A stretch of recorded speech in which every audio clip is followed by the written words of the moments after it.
And back here in the Bay Area, San Jose police today say a woman and her two sons were just moments away from being killed when a SWAT officer took action, saving their lives. The sequence of events taking place during a home invasion that we told you about last week.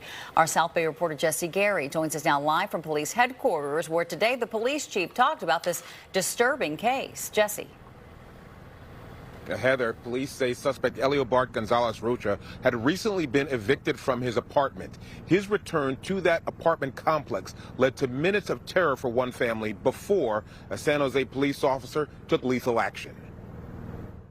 The swift, decisive, and life-saving actions of the responding officers resulted in the rescue of a mother and her two children. Monday, San Jose Police Chief Anthony Mata giving greater detail into a hostage standoff last Wednesday that became a fatal officer-involved shooting. Investigators say suspect Eliobart Gonzalez Rocha returned to the Boynton Garden Apartments after having been recently evicted. Police say he was armed with a high-pressure pellet gun that looked like a real gun, 2 machetes, and a pipe. He allegedly broke into Unit 7 in an erratic search for the keys to his old apartment. This man, who doesn't want his identity revealed, lives in Unit 7 with his wife and 2 sons. My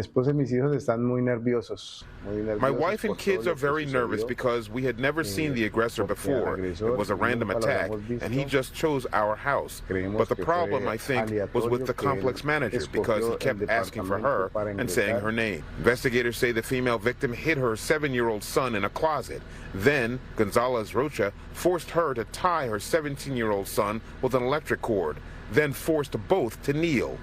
A police merge unit officer broke through a back bedroom window, took action just in time to save the hostages. The merge officer observed the suspect raise a machete towards the family and fired at least 1 round, striking the suspect.